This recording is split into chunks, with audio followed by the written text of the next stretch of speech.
American radio broadcasting executive who was known for his work in the field of altered states of consciousness. He founded the Monroe Institute for the Exploration of Human Consciousness, patented hemisync binaural beats, and coined the term out-of-body experience. Monroe wrote several books about his astral travels out of body, the beings he met in the spirit world, and the information they imparted to him. Perhaps the most notable of all occurs in Chapter 12 of his book Far Journeys, where he describes an out-of-body experience with a being who shared a creation story claiming Earth was made as a garden to grow louche. This entity claimed that beings reminiscent of the Gnostic archons allegedly require, like, need, value, collect, drink, eat, or use as a drug a substance called louche. Natural forms of this vital substance valued by these beings was said to originate from a series of vibrational actions in the carbon-oxygen cycle. So, the creator decided to grow his own in a garden experiment. Robert Monroe explains that, first, he created a proper environment for the carbon-oxygen cycle where it would flourish. He created a balance with much care, so that proper radiation and other nourishment would be in continuous supply. He then tried his first crop, which actually did produce louche, but only in small quantities and of comparatively low grade. It turns out the lifespan of the crops were too short and the crop units themselves too small, bringing about limits in quality and quantity. Also, the louche could only be harvested at the moment of death and not a second before. As the story goes, the creator planted a second crop, which was only marginally better. He changed the environment to another part of the garden, where the density was gaseous rather than liquid, and the higher density chemicals formed a solid base, and thus were still available. He planted numberless units in many varieties in a new form, with great increase in size, some many thousands of times larger and more complex than the simple unicellular first crop. This second crop reseeded itself at regular intervals, and terminated their lifespans automatically. The creator also immobilized this second crop to avoid the uneven distribution of chemicals and radiation prevalent in the first crop. Each was designed to stay principally in its own section of the garden. To this end, each was given firm tendrils which burrowed deep in the more dense chemical matter. Attached to this was a stem or trunk, which helped elevate the upper portion upward for its share of needed radiation. The upper portion, broad, thin, and somewhat fragile, was designed as a transducer of carbon-oxygen compounds to and from the crop unit. As an added thought, brilliant color radiators accompanied by small particle generators were mounted on each unit, usually near the top and symmetrically centered. In other words, the first crop was the creation of unicellular organisms, and the second crop was the creation of trees, flowers, and plants. According to Monroe, the creator was still unsatisfied with the results of the second crop, which produced more quantity but of no greater quality. He did, however, discover a new means of swift harvesting through what sounds like strong winds, hurricanes, or tornadoes. He set up circulating patterns in the gaseous envelope around the crop, principally to aid in the reseeding process. Later, he discovered that the same turbulent effect served as a means of harvesting the louche. If the turbulence were violent enough, the crop would be blown down, the lifespan terminated, and the louche would discharge. After his second failure, the creator hovered over his garden, pondering how he would change his third crop. He decided the original carbon-oxygen cycle must be included, mobility must be restored, and size must be added to the units. Thus, the creator removed some sample units from the first crop still thriving in the liquid portion of his garden, and modified them to exist in the gaseous area. Then he adapted them to take nourishment from the second crop to allow them to grow into efficient louche collectors themselves. Thus it was that the first of the mobiles, the third crop, came into being. The mobiles took nourishment from the second crop, thus ending its lifespan, and produced low-grade louche. When each huge mobile terminated its own lifespan, additional louche was produced. The quantity was massive, but the frequency pattern of the louche residue still left much to be desired. So, the third crop was larger mobile units that feed upon the second crop. Or in other words, animals were created to further refine the loosh production of plants. The creator was getting closer and closer to a viable loosh garden, but his new problem was that the monstrous and slow-moving mobiles had a lifespan far out of proportion to their nourishment input. The growth and life termination process was of such length that soon the mobiles would all but decimate the second crop. The entire garden would be out of balance, and there would be no loosh production whatsoever. While hovering over his third crop and pondering his next move, the creator noticed as the second crop plants grew more and more scarce, the energy needs of the third crop animals became different. Often, two mobiles would seek to ingest the same second crop unit, causing conflict and physical struggle, which, to the creator's happy surprise, created huge amounts of loosh. With this new revelation in mind, the creator tried another experiment. He removed another unit of the first crop from the liquid garden area, redesigned it for the gaseous environment, but with one significant change. The new mobile unit would be somewhat smaller, but would require the ingestion of other mobiles for nourishment. This would solve the problem of overpopulation of mobiles, and at the same time would create good quantities of usable loosh during each conflict struggle, plus a bonus if the new class of mobile terminated the lifespan of the other. In other words, for the fourth crop, the creator made carnivorous animals who, in their struggle to survive, harvested record amounts of loosh. For his fourth crop units, the creator tried a few different types. Some were made to subsist mostly on the second crop units, while others required the energy from ingestion of their fellow third crop units. The completed circuit operated quite satisfactorily. The stationary second crop modification in the liquid environment flourished. Small, highly active, liquid-breathing mobiles took nourishment and ate the second crop modification. Larger and/or other active mobiles consumed for energy the smaller plant eaters.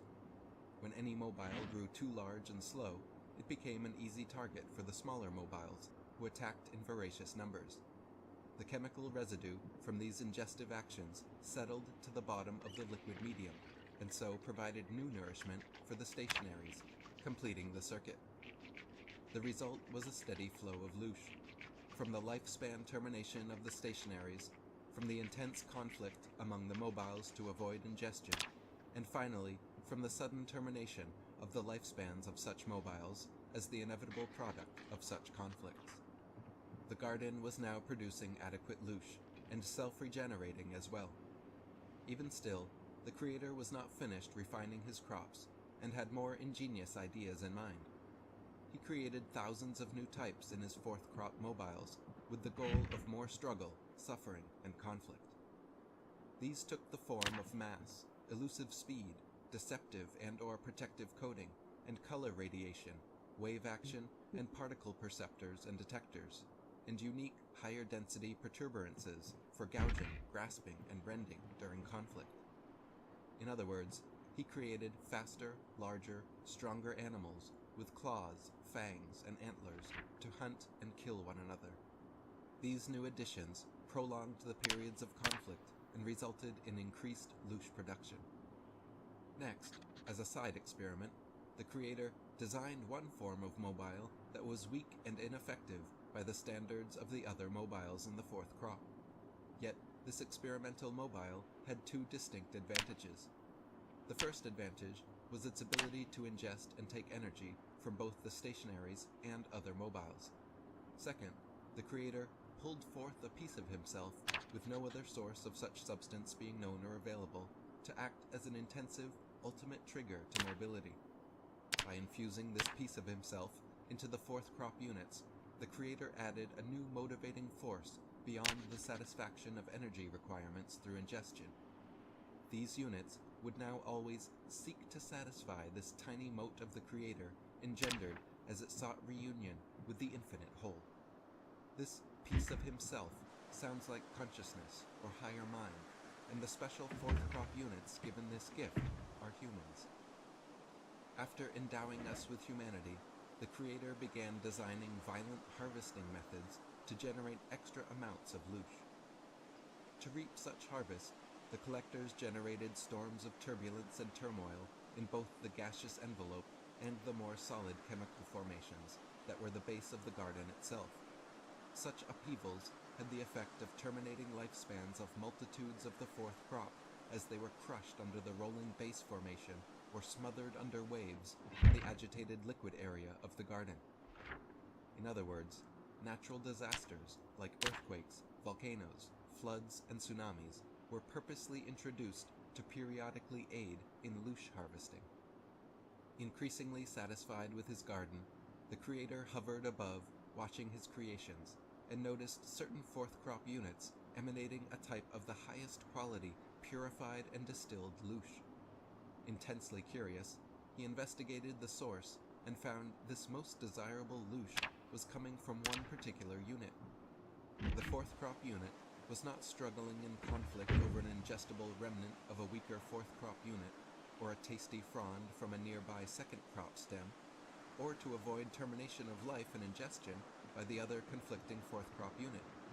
It was in conflict to protect and save from life termination 3 of its own newly generated species huddled under a large second crop unit, waiting for it. To translate into normal language, the creator noticed a human parent fighting to protect its 3 young children under a large tree, and it was this intense emotional defense of their loved ones that created a purified and distilled type of loosh energy. Continuing to observe the fourth crop units in his garden, the creator noticed another unit also producing purified loosh, but this one was alone and seemingly not in conflict at all. Investigating closer, the creator found that this individual standing alone under the leafy upper portion of a large second crop unit was not hungry, not in conflict, and not acting in defense of its young, but still producing high-quality loosh energy. The unit was lonely. It turns out, loneliness also acts as a great catalyst to loosh production, so the creator made a brilliant revision to his formula. He split all fourth crop units into new Type 4M units with male and female halves to engender loneliness as they sought to reunite. From experience, the collectors have evolved an entire technology with complementary tools for the harvesting of loosh from the Type 4M units. The most common have been named love, friendship, family, greed, hate, pain, guilt, disease, pride, ambition, ownership, possession, sacrifice. And on a larger scale, nations, provincialism, wars, famine, religion, machines, freedom, industry, trade, to list a few. Loosh production is higher than ever before. Robert Monroe's interaction with the entity ended abruptly there. If this creation story is true, it appears that the existence of plants, animals, humans, and the entire Earth itself are all simply to feed our creators. If we were ultimately designed not by a loving, benevolent God, as most religions preach, but rather by a race of malevolent superbeings, like the Gnostic archons, this provides unique answers to certain metaphysical questions. For example, why is there so much pain, suffering, disease, and death? Why is Earth plagued with an abundance of various natural disasters? And why does life feed upon life in a destructive cycle of survival? If all of these things produce a kind of nourishment for other entities, then such seemingly negative circumstances only appear that way to us. For the entities that created us, our suffering would likely be no more concerning than that of an ant colony under their feet. Isabella Green said, "Loosh is what human beings produce when in emotional turmoil, fear, guilt, unworthiness, war, conflict, pain, drama, and suffering of all gradations. Guilt, unworthiness, and suffering have been normalized as a part of the human experience and are promoted from all directions. Just think about the ideas so common in our reality that we no longer notice, such as no pain, no gain, love hurts, not worth it if you didn't suffer for it, etc. The inferiority of the human race to the handlers is promoted in religious texts which makes people look up to them and be eager to do whatever they say. Unworthiness is also the foundation on which most of the present-day industrial complexes stand and is heavily utilized in marketing. If we zoom out and closely examine our key beliefs on Earth, we will see that these beliefs prepare people for submission to the suggestions of the handlers when we face them after death.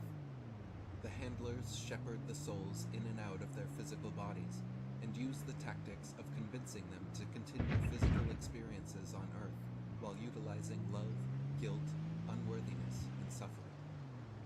Howdy Mikowski wrote, in Chapter 12 of his book Far Journeys, Robert Monroe presents an out-of-body experience where he met a being of light who provided him with details of our realm. The being described the Earth as a giant experiment for the creator beings to build the perfect loosh harvest system. Loosh being a word Monroe coined to mean a specific type of harvestable energy that the creator beings, demiurge and archons, require. While some energy is harvested while beings are still alive, the majority is taken at their death. This energy is claimed to be used by the demiurge and archons to extend their own lifespans. I would argue that this phrase, placed into computer terms, means that the energy goes into the computer simulation power grid to keep it running, hence extend the life of the simulation. In order to have this occur, a garden was created by these beings to farm their food source. Our world is one that is dominated by what we call the food chain, a need to eat other things to survive. Monroe presents that the food chain has only been set up to maximize loosh at death. No creature can survive long on Earth or in this realm without eating something. A vegetarian will think eating a carrot is not the same as eating a duck. The loosh are living organisms who are only here to be a part of the loosh farm, and their death is the same as any other creature's death from that perspective. If a good God creator was really the only one who set up this place, and if energy was needed to help keep it running, a much better system could have been developed. People try to ignore this fact, but it is critical to see that the only reason a food chain exists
came forward with claims of, in 1940, tasked by FDR with finding a suitable secret location for atomic research and testing. The Merck expedition, a first Special Forces mission of its kind, stumbled upon the Dulce subterranean complex, discovering our world is not what it seems. Let's explore.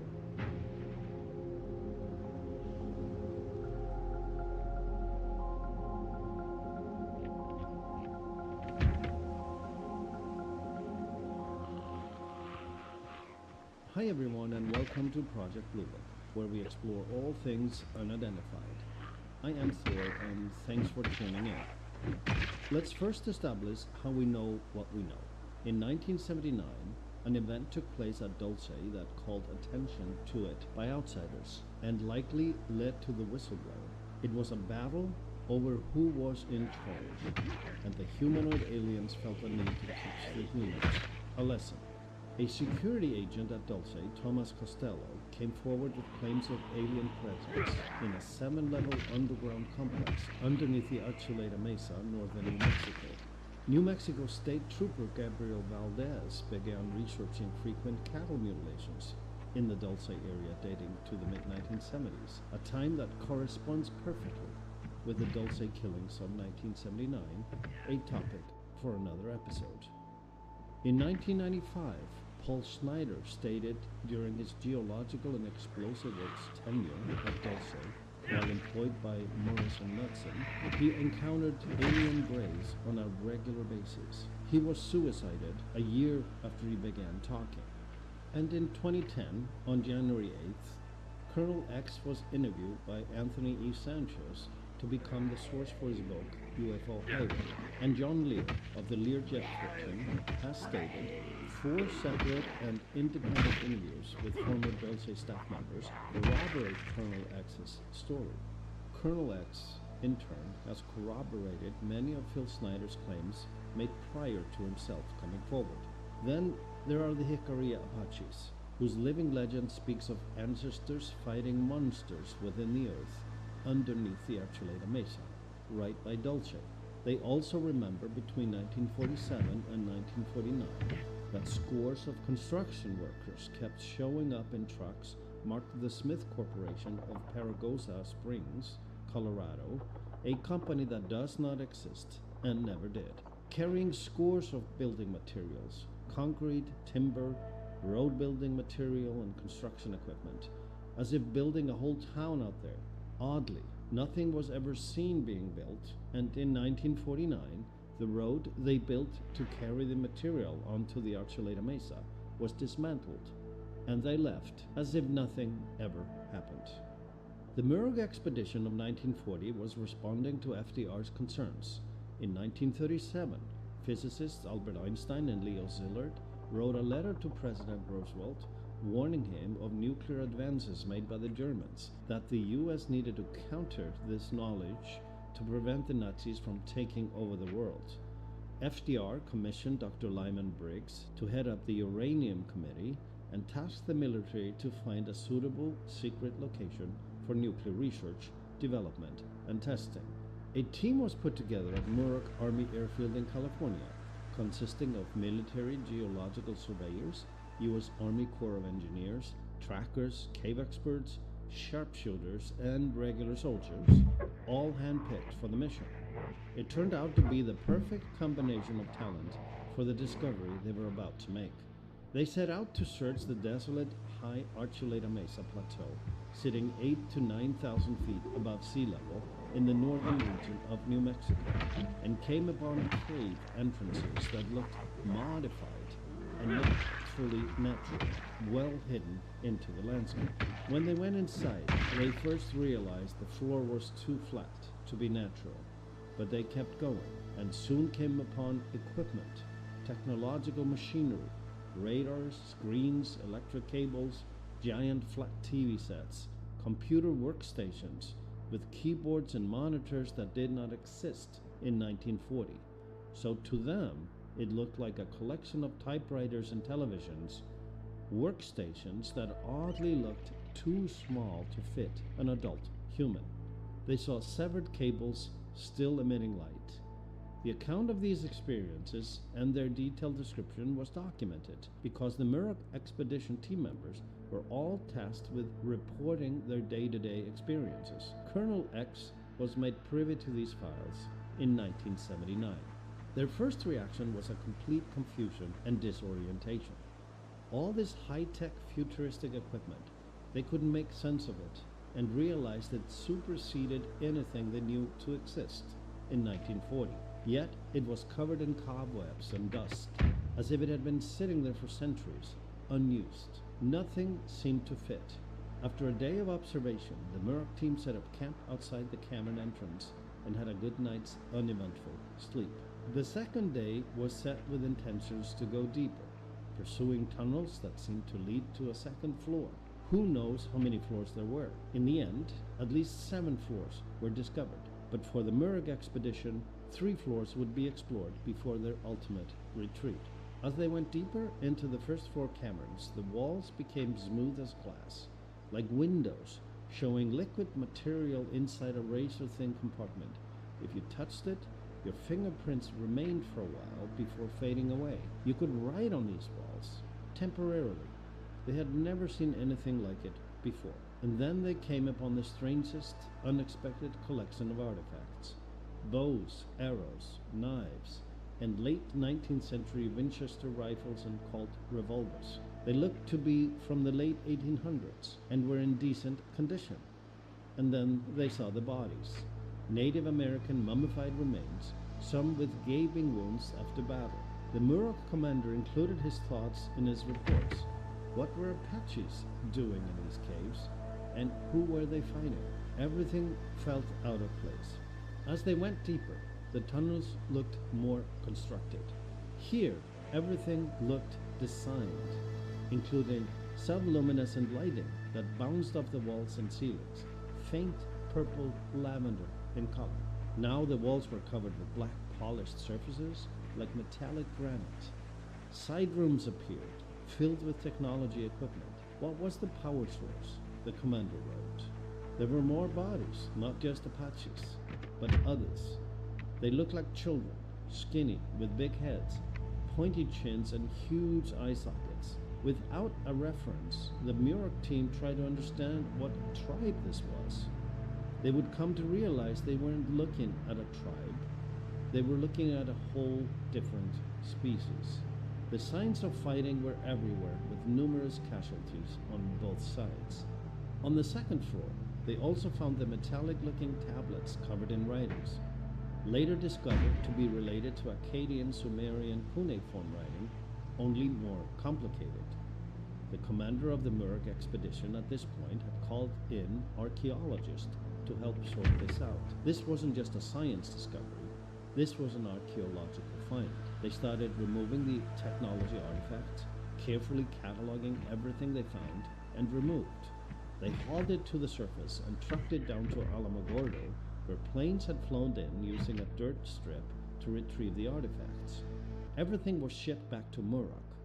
Muroc would become Edwards Air Force Base, and Alamogordo dirt strip would become Holloman Air Force Base. On the third day, they went deeper still, to see where this complex would end. That's when they became aware that they were being watched. Someone was monitoring their movements. From around corners, staring back, they pretended not to see these inhabitants, they called them, and the inhabitants tried to remain invisible.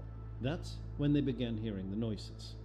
First static hissing sounds that lasted for minutes, then super fast beeping sounds like warning alarms set off by traffic in the tunnels. And as they went deeper, the frequency and tone changed, becoming more intense at every corner. The inhabitants, whoever they were, kept spying, never engaging, and always maintaining their distance. A loud shrieking noise interlaced with what seemed to be screaming of children. Many had to walk away and take a break. It was that intense. If these soundscapes were meant to permanently scare them away, it didn't work. The Muroc team discovered there was a pattern that repeated itself. It didn't escalate, it repeated. It was a deterrent that wasn't working on this team. Then the sound stopped altogether, completely. And that's when the commanding officer ordered the team to pack up. They were returning to the surface. As the soldiers started packing, two soldiers, frustrated by the sight of the inhabitants without an opportunity to engage, decided to go deeper on their own. They wanted to find out who was there watching them. They discovered a tight walkway down to another floor and followed it, even if the heat, smell, and humidity became almost unbearable. At the bottom of the stairs, they found themselves in a room full of medical equipment, tubes, research tables, and animals in cages. The room also had flat TVs lined up against the walls. Around 50 inhabitants were gathered in the room, staring at the screens. There was a lot to process here for the soldiers. They saw these screens showing tunnels and rooms of the complex above, including the Murok team's current working areas. They saw their own team packing up on one level above on the screen. And another screen even had a view of their base camp outside the entrance. They realized these strange inhabitants had been watching their every move and knew their exact locations at all times. Staring at the inhabitants was even more confusing. They looked like a group of children, as small as 4 feet, but some were much taller, more than 7 feet, and still looked like children. They moved around with strange, rapid body movements, performing tests with the equipment. The soldiers, still undetected, listened to their conversations, described as a combination of whispers and clicking sounds. The soldiers were realizing they were not staring at children. They looked completely different from any humans they had ever seen.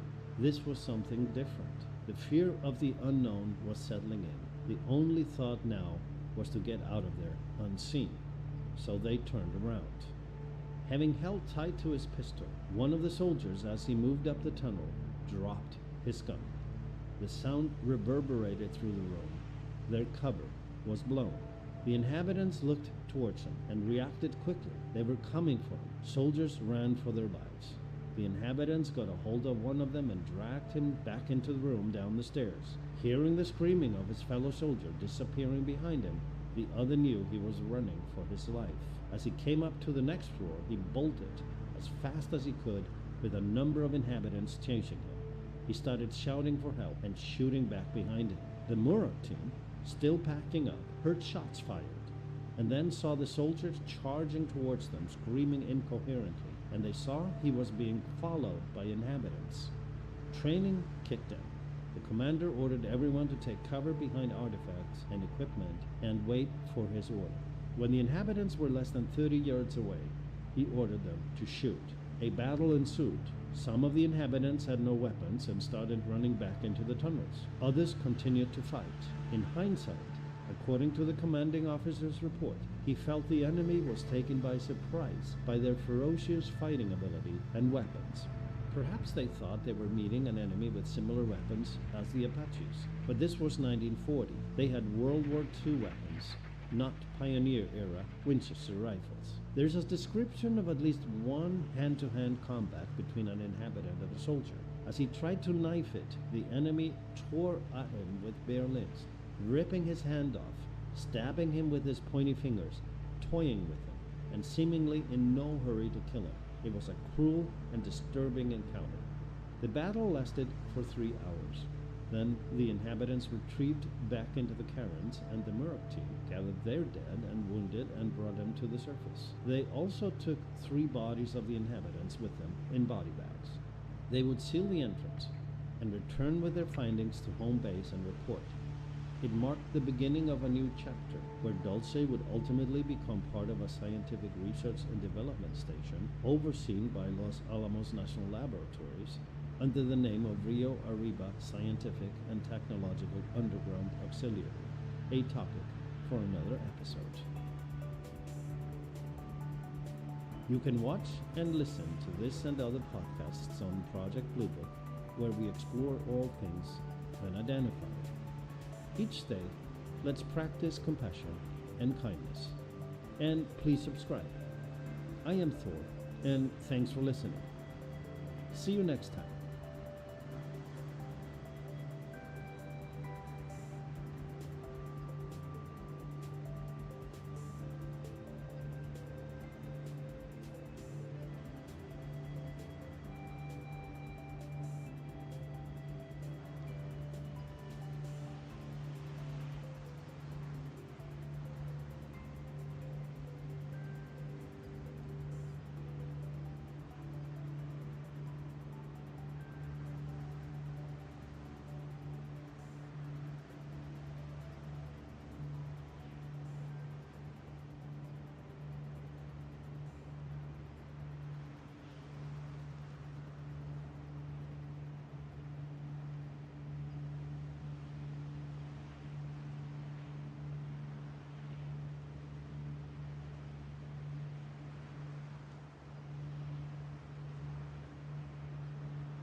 Elders of a wealthy Roman priest, a magistrate, and most likely military leader.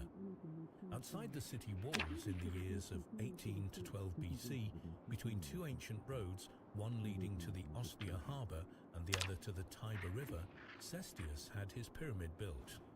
300 years later, with the expansion of Rome and construction of the additional fortification, the pyramid became a part of the defensive wall and therefore has been preserved to the present day. Pyramid researcher Dr. Sam Osmanagic, PhD, has investigated this monument. The pyramid has a square base of 100 Roman feet, approximately 29.6 meters, and a height of 125 Roman feet, 37 meters. Its slope of 70 degrees is an elegant copy of the Nubian pyramids, as well as those of the pharaoh's dynasty of Ptolemy, which the Romans had conquered. The pyramid is made of concrete, and this allowed for its sides and slopes angles to be very precise. The concrete is covered with marble pieces which are beautifully fitted together. Its height is greater than both the modern Parisian pyramid and the Mayan pyramid of Kukulkan.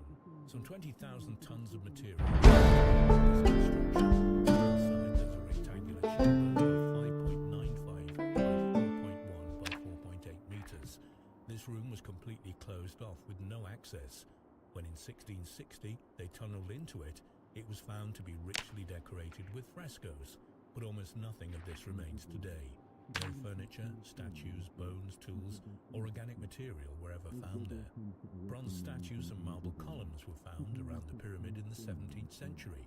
At that time, there were 2 bases of marble found near the pyramid, where there probably had been statues. The pyramid was surrounded by a low wall. Caius Cestius was signed on the east side of the pyramid, where they mention, chiseled in the marble, that he was the son of Lucius of the Pabili family. Reconstruction of the interior of the pyramid has been going on since 2001. Following the trace of this harmonious structure, one can trace its design in what's now the Republic of Sudan. If one is coming from the capital Khartoum, it takes more than 200 kilometers to reach the remains of an ancient city that rises from the arid and inhospitable terrain.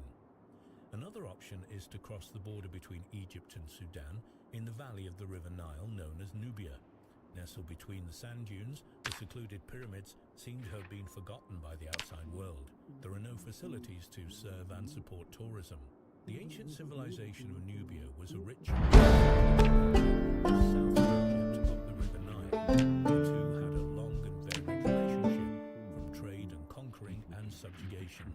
For this reason, the two had similar religions, customs, visual conventions, and monumental buildings. The pyramid tradition was actually brought back by the Nubians long after it had ceased to be used by the Egyptians. The form was significantly different, being smaller, more steeply sloped, and more numerous, serving whole families.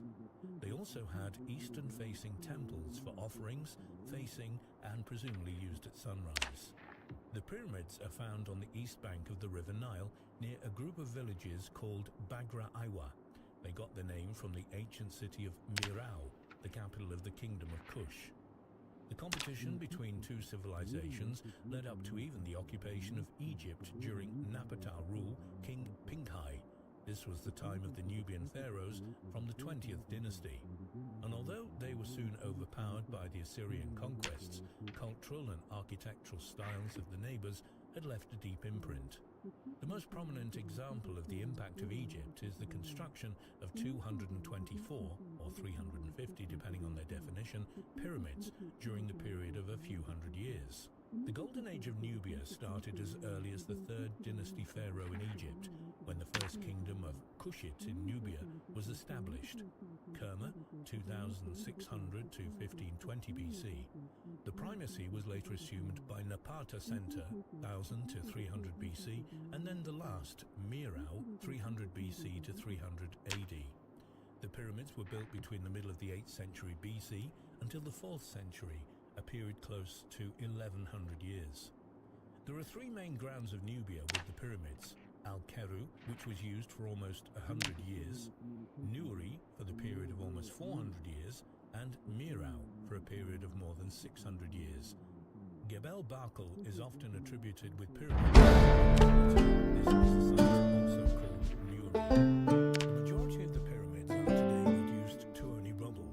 Some have the lower parts in good condition, and a few have been reconstructed to their original shape and size. The finest pyramids are found at Mirau. They are the most recent. The pyramid excavated at Mirau included hundreds of heavy items, such as large blocks decorated with rock art and 390 stones that comprise the pyramid. A cow buried complete with eye ointment was also unearthed in the area to be flooded by the Mirau Dam, as were ringing rocks that were trapped to create a melodic sound. All of the pyramid tombs of Nubia were plundered in ancient times. Wall reliefs preserved in the tomb chapels revealed that their royal occupants were covered with jewelry and laid to rest in wooden mummy cases. At the time of their exploration by archaeologists in the 19th and 20th centuries, some pyramids were found to contain the remains of bows, quivers of arrows, archers' thumb rings, horse harnesses, wooden boxes, furniture, pottery, coloured glass, metal vessels, and many other artifacts attesting to extensive meriotic trade with Egypt and the Hellenistic world. The Nubian pyramids are far smaller than their Egyptian counterparts. In most cases, a large Nubian pyramid is between 20 and 30 meters high. Taharqa's pyramid at Nuri is an exception, having reached almost 50 meters. The smallest structures that still are counted for pyramids were 6 meters. Nubian pyramids were most certainly a continuation of the Egyptian tradition, even if construction techniques had to be reinvented. They were very faithful to their Egyptian ideal, built with a substructure and a chapel for ceremonies. Nubian pyramids were built with stepped courses of horizontally positioned stone blocks. The material they used was granite and sandstone. Angles were far steeper than the Egyptian pyramids, between 65 and 70 degrees, compared to the range of 36 to 60 degrees. This was possible from one advantage of the smaller size, inner pressure was far smaller. Although the pyramids of Nubia are less impressive than the Egyptian ones, it's important to remember that Nubia had far less inhabitants. But the Nubians built far more pyramids for each generation. A larger part of the royal family were buried in a pyramid, unlike in Egypt. As it's very well known, no mummies have ever been found in Egyptian pyramids. The pyramids weathered and decayed over the ages, following the collapse of the Nubian state. But natural causes by no means account for their current state of desolation. In 1834, Giuseppe Fellini, an Italian explorer serving with the Egyptian army, led a treasure-hunting expedition culminating at the site. With both a military attachment and hundreds of local workers, Fellini had the pyramids demolished. The team began by leveling the smaller pyramids. Next, they attacked one of the largest, shortening it from the top block by block. There was a secret chamber found in this one, housing a trove of silver and gold, jewelry and offerings. Fellini fled the site with his treasure, fearing that the workers would mutiny to claim the wealth. This provided a grave precedent, leading British Museum curator E.A.W. Budge to later fruitlessly dynamite the tops off the remaining pyramids. Nikola Tesla, 1856 to 1943, was probably the greatest ever inventor in the fields of electricity and magnetism, one who will be hard to surpass. In 1977, on the occasion of the celebration of the 120th anniversary of the birth of Nikola Tesla, organised by the Yugoslav Academy of Arts and Science, the Skolsa Publishing Enterprise in Zagreb published Tesla's autobiography, My Inventions. In this book, Tesla describes, among other things, his original idea and the purpose for constructing the Wardenclyffe Tower on Long Island, which for various reasons was never completed nor made operational. Here is an extract from chapter 5 of his book. One day, as I was roaming in the mountains, I sought shelter from an approaching storm. The sky became overhung with heavy clouds, but somehow the rain was delayed until, all of a sudden, there was a lightning flash and, a few moments after, a deluge. This observation set me thinking. It was manifest that the two phenomena were closely related as cause and effect, and a little reflection led me to the conclusion that the electrical energy involved in the precipitation of the water was inconsiderable, the function of lightning being much like that of a sensitive trigger. Here was a stupendous possibility of achievement. If we could produce electric effects of the required quality, this whole planet and the conditions of existence on it could be transformed. The sun raises the water of the oceans, and winds drive it to distant regions, where it remains in a state of most delicate balance. If it were in our power to upset it when and wherever desired, this mighty life-sustaining stream could be at will controlled. We could irrigate arid deserts, create lakes and rivers, and provide motive power in unlimited amounts. This would be the most efficient way of harnessing the sun to the uses of man. The consummation depended on our ability to develop electric forces of the order of those in nature.